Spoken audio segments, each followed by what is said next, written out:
자, 바로 이분의 논리가 궁금합니다. 왜 반대를 했을까? 바로 이 부분인데, 조수인 차장. 네.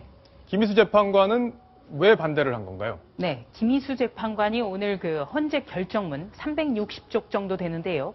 이 반대, 소수 의견을 내면서 낸 의견서가 180쪽입니다.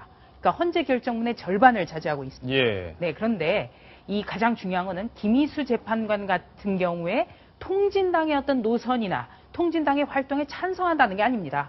여기에는 동의하지 않지만 이런 이 통진당의 어떤 국가보안법 위반으로 볼 수 있는 그런 행위 같은 경우에도 예. 사법부라든가 또 국회에서 단죄하는 것이 맞다. 결론적으로 이렇게 내렸습니다. 그러니까 어떤 국회나 사법부 스스로가 결정할 수 있도록 해야 된다.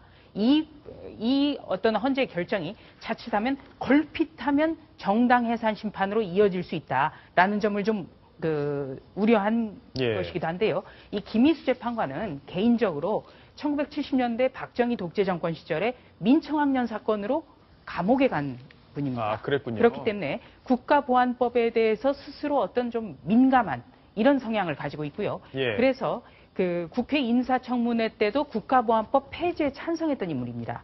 그리고 부인도요.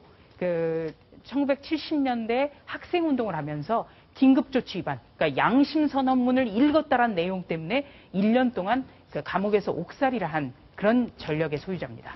예. 자, 지금 여기 김희수 재판관이 누군지 자세히 지금 설명이 돼 있는데 지금 추천을 과거 민주당에서 했죠? 네. 어떤 절차를 거쳐서 추천이 됐는지 혹시 좀 취재가 네, 되셨나요? 이 헌재 재판관이 모두 이제 소장을 비롯해서 9명인데요. 이 임명권자 그리고 추천자 이런 분이 다 다릅니다. 쉽게 말해서 대통령이 3명, 그리고 대법원장이 3명, 그리고 정당 몫이 3명인데요. 하나는 야당목, 하나는 여당목, 하나는 여야 합의가 이루어져야 됩니다. 예. 그런데 이 김희수 재판관 하면 우리가 눈여겨봐야 될 게 굉장히 그 사회적 약자, 장애인, 여성에 대해서 진보적인 판결을 많이 했던 분입니다. 그 과거에 부천의 성고문 사건의 권인숙 씨, 이분의 경우에 국가가 제대로 배상을 안 했다 해서 이 부분에 대해서 아주 전향적인 판결을 내렸고요. 또 지하철 그 현장에서 장애인이 휠체어를 타고 가다가 사고를 당한 사건에 대해서도 그 거액의 그 손해배상 청구 소송에서 거액을 지급하라는 그런 판결을 내리기도 했습니다. 그렇기 때문에 당시 민주당에서는 아주 처음부터 단수로 김희수 재판관을 추천한다 이렇게 결정을 내렸었습니다. 예.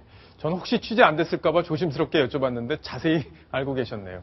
자, 지금 김희수 재판관이 국회에서 인사청문회를 했었는데 그때 여러 가지 현안에 대해서 답변을 했습니다. 이 답변들을 들어보시면 어떤 분이구나 하고 이해가 되실 것 같습니다. 그 목소리 직접 들어보시겠습니다. 2007년에 관련자들이 재심 청구를 했고 그때 어떤 판결이 나왔는지 아십니까? 네, 알고 있습니다. 무죄 판결이 나왔습니다. 예, 이 두 개의 판결 중 국민은 어떤 판결을 받아들여야 할까요? 저는 그 최종적인 판결이 그 판결로서 효력을 현재 유지하고 있다고 이렇게 생각을 합니다. 자, 박성원 논설위원 지금 네. 국가보안법하고 인혁당 사건 등에 대해서 언급을 했는데 어떻게 보셨어요?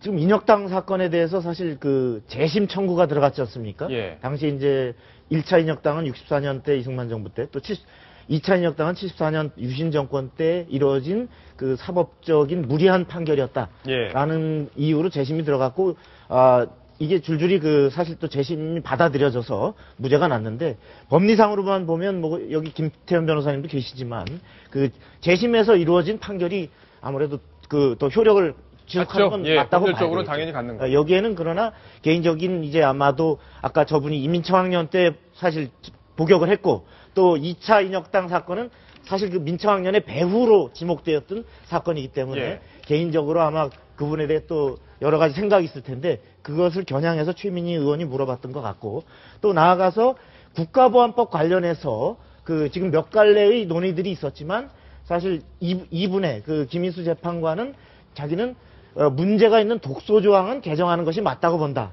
이렇게 답변을 했습니다. 이것은 뭐 당시에 그 제야나 또 야권에서도 예를 들어 국가보안법상의 찬양 고무죄 같은 것은 자칫하면 그 민주화 운동을 탄압하거나 정치적으로 악용될 수 있기 때문에 이것은 없애야 한다. 이렇게 2004년에도 많은 논의가 노무현 정부 때 있었지만 당시에 그 노무현 정부에서도 이 부분을 사실은 없애지 못하고 예. 지금 존속돼 있습니다. 예. 때문에 지금 이번에 북한의 그 끊임없는 대남 공작이라든지 지금 아로 사건에서도 보듯이 찬영 고무죄의 유용함은 여전히 그 어떤 반국가 단체를 적발하는 데도 중요한 단초가 되기 때문에 저분의 말과는 달리 지금의 우리 사회에 공감되는 국가보안법은 그대로 유지가 될 필요가 예, 있다. 핵심 이것이- 조항은 여전히 필요하다. 네, 이런 그런 것 같습니다. 지적이시고요. 자, 지금 시청자 질문이 또 하나 막 들어왔습니다. 자, 오늘 결정을 내린 곳 바로 헌법재판소인데 아마 이런 걸 혼돈하시는 분들도 계시는 모양이네요. 대법원과 헌법재판소의 차이점 뭔가요? 자, 이 내용에다가 오늘 결정 내용, 결정하게 된 이유까지 좀 설명을 같이 붙여서 김태현 변호사가 좀 설명해 주시죠. 그러니까 대법원 같은 경우는 일반적으로 지방법원, 고등법원, 대법원이 이루어진 사법부의 최고재판소가 대법원인 것이죠. 예. 그러니까 어떤 구체적인 사건들이 우리 법에 위배되느냐, 위배되지 않느냐, 어떤 구체적인 사건에 대한 판단하는 것의 최종심이 대법원이라고 보시면 될 것이고요. 헌법재판소 같은 경우는 구체적으로 말씀드리면 법률 해석기관을 보시면 되겠습니다. 법률 해석. 법원에서 예. 재판할 때 적용하는 우리 각종 개별 법률들이 우리 대한민국 헌법에 위배되지 않는가. 예를 들어서 어떤 법이 있는데 그게 헌법에서 명시하고는 평등권에 위배되는 위헌적인 조항이 아닌가. 그런 법률의 위헌성 여부를 판단하는 기관이죠. 예. 저기 지금 헌법재판소에 5가지 권한이 있는데 그중에 1번에 있는 법률 위헌 여부 심판과 제가 헌법소원에 관한 심판들이 제가 예. 조금 전에 말씀드린 법률이 헌법에 위배되지 않는가. 그걸 판단하는 것이고요. 그다음에 이번에 했던 것들이 3번에 있는 정당해산 심판이고 예전에 노무현 대통령 탄핵 심판했던 것이 탄핵 심판이고 그랬죠. 그다음에 이제 국가 기관들끼리 어떤 권한을 가지고 싸우는 경우에 그걸 해결해주는 권한쟁의 심판 까지 해서 그렇게 5개가 헌법재판소의 권한입니다. 예. 자, 법률적인 아주 기초 지식까지 저희가 한번 자세히 분석을 해드렸습니다. 그리고 김희수 재판관 어떤 분인지도 저희가 분석을 해드렸고요.